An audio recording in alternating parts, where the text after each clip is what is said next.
प्यारे बच्चों, आपने नंबर सिस्टम का हमारा पहला पार्ट देखा ही होगा।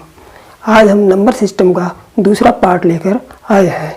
इस पार्ट में हम आपको प्राकृतिक संख्याएं, परिमेय संख्याएं, अपरिमेय संख्याएं और भी नंबर सिस्टम की कुछ चीज़ें बताएंगे।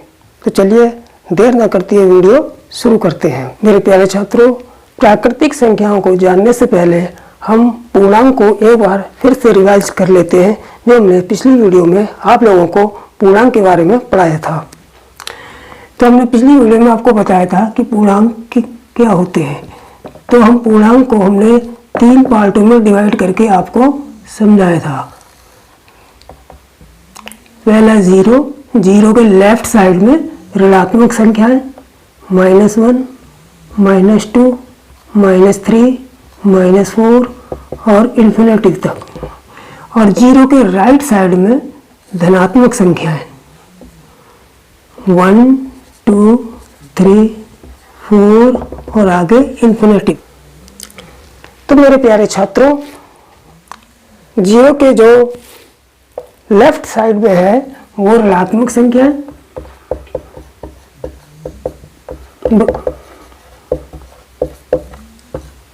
और जीरो के जो राइट साइड में है वो धनात्मक संख्या है।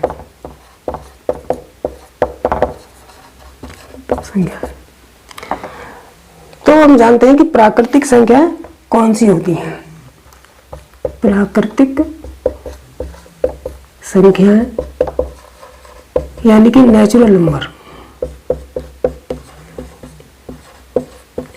Natural number.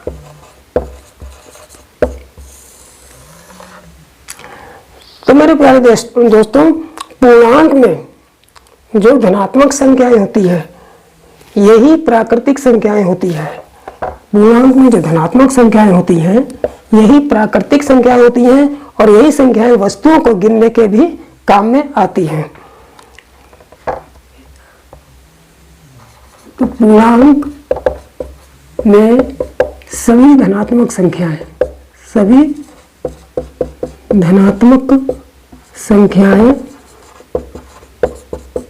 जो वस्तुओं के गिनने के काम में आती हैं, जो वस्तुओं के गिनने के काम में आती हैं प्राकृतिक संख्याएं कहलाती हैं। प्राकृतिक संख्याएं कहलाती है। जैसे जितनी भी धनात्मक संख्याएं, पूर्णांक में जितनी भी धनात्मक संख्याएं हैं, ये सभी वस्तुओं को गिनने के काम में आती हैं, तो ये सभी प्राकृतिक संख्याएं कहलाती हैं। 1, 2, 3, 4 और आगे इन्फिनिटी तक बहुत सारी संख्याएं हैं जो हमें गिनने के, वस्तुओं को गिनने के काम में आती हैं, वो सभी प्राकृतिक संख्याएं कहलाती हैं। लेकिन मेरे दोस्तों, ये जीरो जो है वो प्राकृतिक संख्या नहीं है। जीरो प्राकृतिक संख्या नहीं है। क्या नहीं है? ठीक है मेरे प्यारे दोस्तों। तो मेरे प्यारे छात्रों, अब मैं आपको बताता हूँ कि पूर्ण संख्याएं यानी कि होल नंबर कौन से होते हैं। यानी कि पूर्ण संख्याएं यानी जिनको बोलते हैं हम होल नंबर।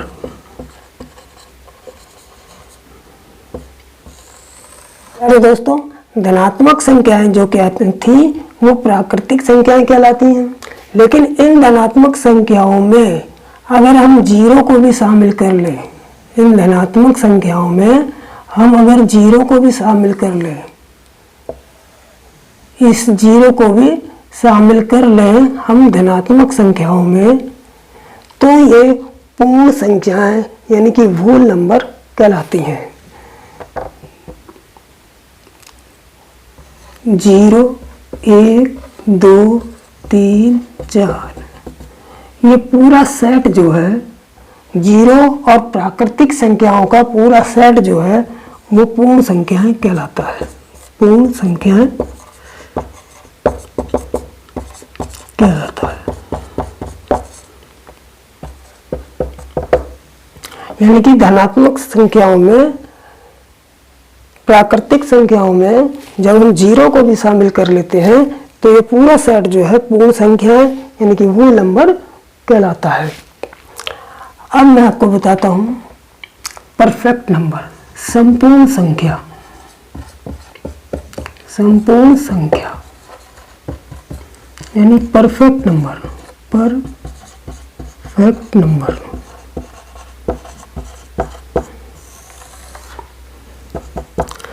यानी कि परफेक्ट नंबर कौन से होते हैं? तो मेरे प्यारे दोस्तों, परफेक्ट नंबर वो होते हैं जिनके गुणनखंडों का योग, जिनके गुणनखंडों का योग उस संख्या के दुगने के बराबर आए तो वो नंबर परफेक्ट नंबर कहलाते हैं। तो वो संख्याएं, वह संख्याएं जिनके गुणनखंडों का योग, गुणनखंडों का योग उस संख्या के दुगने के बराबर आए, दुगने के बराबर आए तो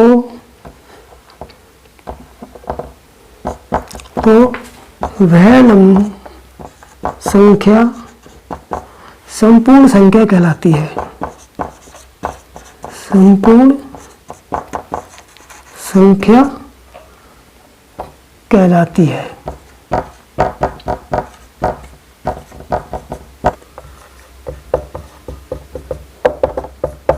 संख्या 6 संपूर्ण संख्या है। संपूर्ण संख्या है। कैसे? 6 के हम फैक्टर कर लेते हैं।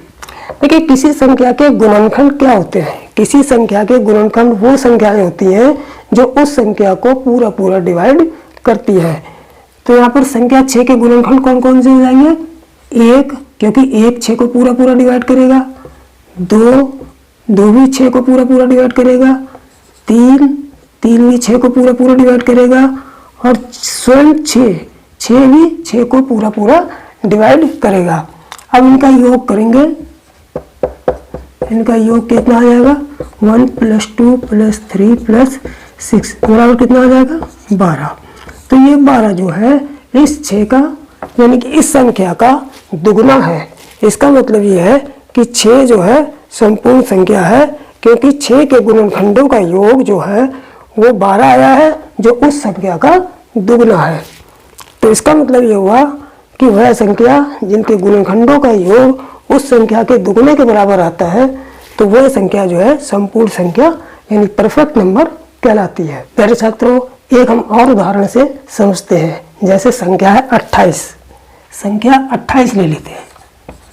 28 के हम फैक्टर करते हैं तो 28 को कौन कौन संख्याएं डिवाइड करेंगी? 1 भी संख्या 28 को डिवाइड करेगा। 2 भी 28 को डिवाइड करेगा। 4 भी 28 को डिवाइड करेगा। 7 भी 28 को डिवाइड करेगा। और स्वयं 28 भी 28 को नहीं, अभी 14 भी 28 को डिवाइड करेगा। कौन था? 14 भी 28 को डिवाइड करेगा। 14 के बाद 28 जो है इस 28 को डिवाइड करेगा। अब इन सभी संख्याओं का योग देख लेते हैं कितना आता है। 1 + 2 + 4 + 7 + 14 + 28।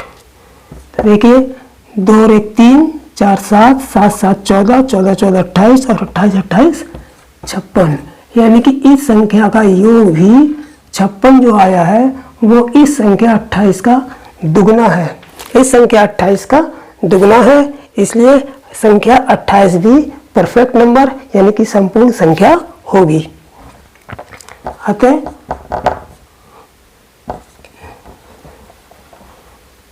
28 भी एक संपूर्ण संख्या है। संपूर्ण संख्या है। प्यारे छात्रों, सभी संख्याएं संपूर्ण नहीं होती हैं। कुछ संख्याएं ऐसी संख्याएं हैं जिनके गुणनखंडों का योग उस संख्या के दुगने के बराबर आए तो वही संख्याएं संपूर्ण संख्या यानी परफेक्ट नंबर होती हैं। कभी कभी एग्जाम में पूछ लेते हैं कि सबसे छोटी संपूर्ण संख्या कौन सी होती है। तो सबसे छोटी संपूर्ण संख्या कौन सी होती है? 6 होती है। सबसे छोटी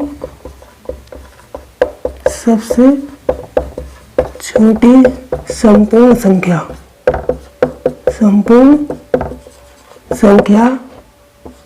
यानी परफेक्ट नंबर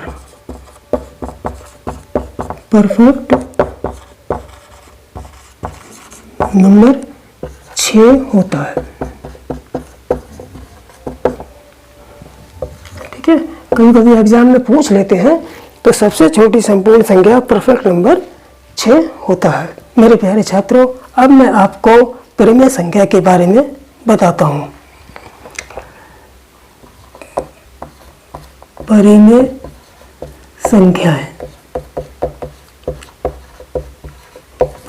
संख्याएं जिसको अंग्रेजी में बोलते हैं रेशनल नंबर।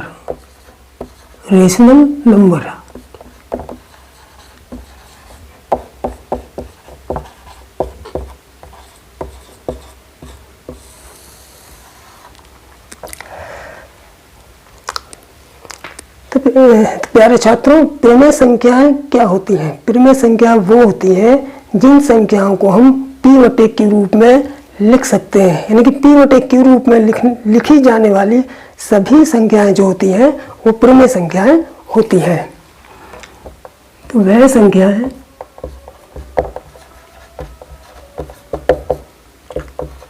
जिन्हें p/q रूप में लिखा जाता है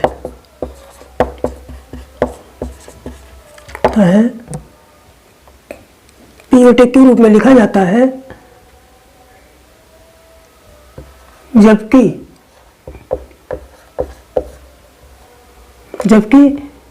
p और q क्या होना चाहिए? पूर्णांक होना चाहिए। जबकि p और q पूर्णांक होना चाहिए और q जो है वो 0 के बराबर नहीं होना चाहिए। लेकिन यह संख्याएं जिन्हें p/q रूप में लिखा जाता है, जबकि p और q पूर्णांक होना चाहिए और q 0 के बराबर नहीं होना चाहिए, तो वह परिमेय संख्याएं कहलाती है। परिमेय संख्याएं कहलाती है। जैसे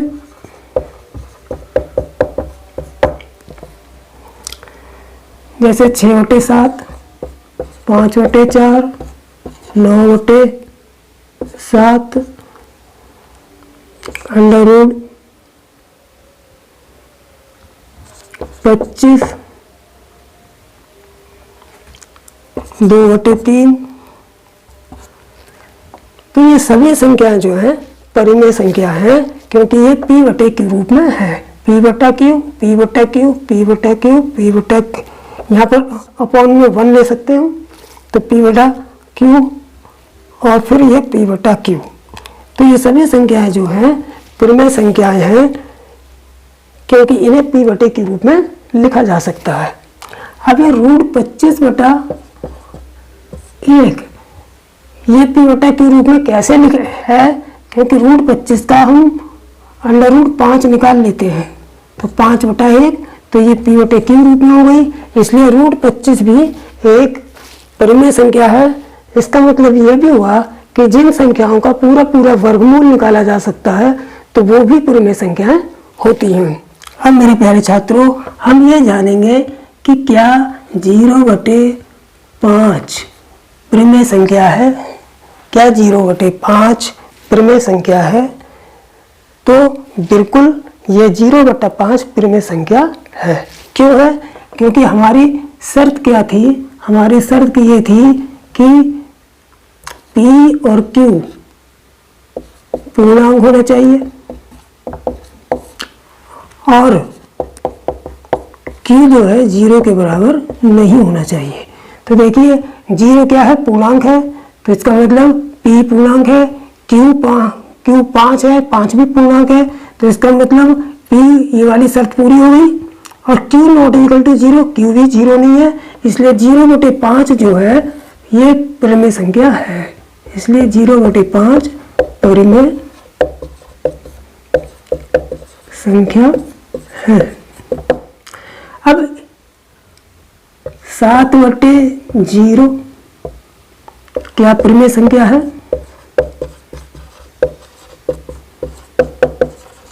संख्या है। 7/0 क्या परिमेय संख्या है? तो देखेंगे हमारी शर्त क्या थी परिमेय संख्या की कि P और Q पूर्णांक होना चाहिए। तो यहाँ पर P क्या है, यहाँ पर जो है P/Q, P तो पूर्णांक है लेकिन Q का मान कितना है, 0 है, जबकि शर्त यह है कि Q का मान 0 नहीं होना चाहिए। तो इसका मतलब 7/0, यहाँ पर Q 0 है, इसका मतलब 7/0 परिमेय संख्या नहीं है,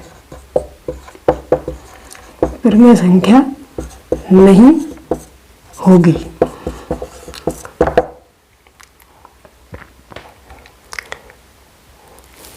तो प्यारे छात्रों, अब हम ये जानेंगे कि कौन कौन सी परिमेय संख्या होती है। कौन कौन सी संख्याएं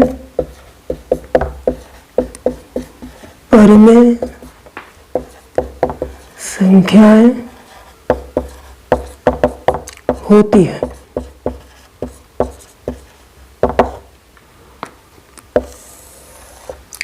तो पहला नंबर, सभी पूर्णांक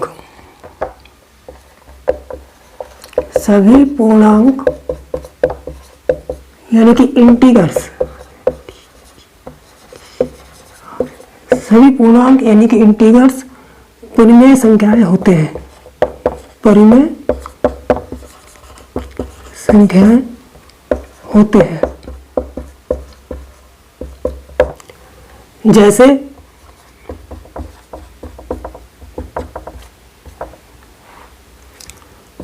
-1, -2, -3, 0, 1, 2, 3, 4। तो ये सभी पूर्णांक जो है ये परिमेय संख्याएं होते हैं, बस इसमें एक नीचे छुपा रहता है।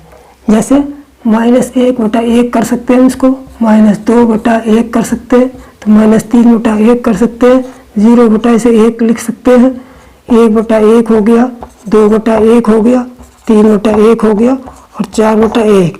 यानी कि जितने भी पूर्णांक हैं उनके नीचे एक छुपा रहता है, इसलिए वो जितने भी पूर्णांक होते हैं वो सभी परिमेय संख्याएं होते हैं।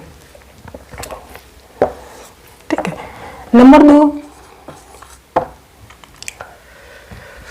सभी वह संख्याएं जिनका पूरा वर्गमूल निकाला जा सकता है।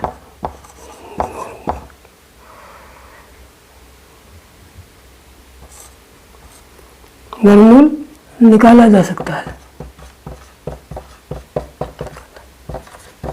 या सकता है, परिमेय संख्याएं होती हैं, परिमेय संख्याएं होती है। यानी कि सभी वह संख्याएं जिनका पूरा वर्गमूल निकाला जा सकता है वह परिमेय संख्याएं होती है। जैसे √25, √4, √9, √16, √100।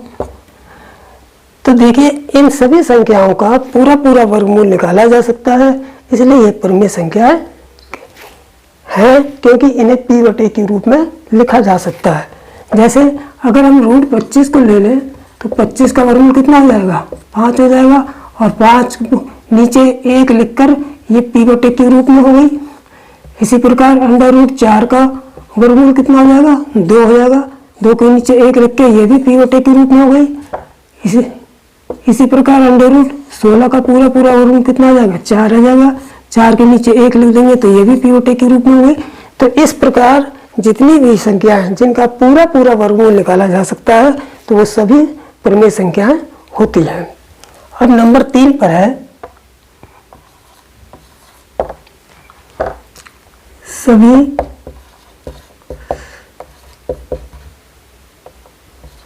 शांत दशमलव संख्याएं। सभी शांत दशमलव संख्याएं जिन्हें हम बोलते हैं टर्मिनेटिंग डेसिमल।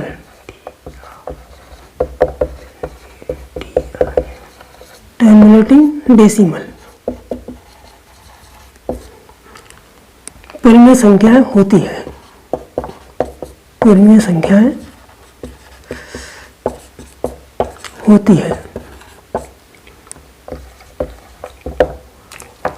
यानी कि सभी शांत दशमलव संख्याएं टर्मिनेटिंग डेसिमल नंबर जो होते हैं वो क्या होते हैं, परिमेय संख्याएं होते हैं। शांत दशमलव संख्याएं कौन सी होती हैं, तो शांत दशमलव संख्याएं जैसे 0.85। अब ये संख्या पॉइंट के बाद 2 स्थान तक लिखी गई और यहीं पर रुक गई, शांत हो गई, तो ये शांत दशमलव संख्या है। 0.125 ये भी पॉइंट के बाद वो 3 स्थान तक लिखी गई और उसके बाद वहीं पर रुक गई, फिर आगे नहीं बढ़ रही है, शांत हो गई, तो ये भी शांत दशमलव संख्या हो गई। 0.1694 तो ये भी संख्या है, दशमलव के बाद 4 स्थान तक गई और उसके बाद शांत हो गई, यानी कि आगे बढ़ती हुई नहीं दिखाई दे रही है, ना रिपीट होती हुई दिखाई दे रही है। तो इस टाइप की संख्याएं जो होती हैं वो शांत दशमलव संख्याएं यानी कि टर्मिनेटिंग डेसिमल नंबर कहलाती हैं। अब ये परिमेय संख्या क्यों होती है ये देखते हैं। इसको हम इस तरीके से लिख सकते हैं, अगर हम इसका 0.85 को पॉइंट हटा दें तो नीचे 100 आ जाता है, तो ये p बटे ये 85 बटे 100 हो गई, यानी कि p बटे के रूप में इसे लिखा जा सकता है, यानी कि p बटे के रूप में इसको लिखा जा सकता है। इसलिए शांत दशमलव संख्या ये परिमेय संख्या होती है। इसको देख लेते हैं। 0.125 इसका भी जब पॉइंट हटाते हैं तो नीचे 3 जीरो आ जाते हैं, यानी कि 125 बटा 1000, यानी कि ये भी p बटे के रूप में लिखी जा सकती है, इसलिए यह भी परिमेय संख्या है। अब इसको भी देख लेते हैं। ठीक इसी प्रकार ये भी, इसका भी पॉइंट हटा लें, 1 2 3 4 जीरो आ जाएंगे नीचे, तो इसका मतलब 1694 बटे 10,000, ये भी p बटे के रूप में लिखी जा सकती है। ये भी परिमेय संख्या है, यानी कि सभी शांत दशमलव संख्याओं को हम परिमेय संख्या कहते हैं, क्योंकि सभी शांत दशमलव संख्याएं जो हैं वो p बटे के रूप में लिखी जा सकती हैं।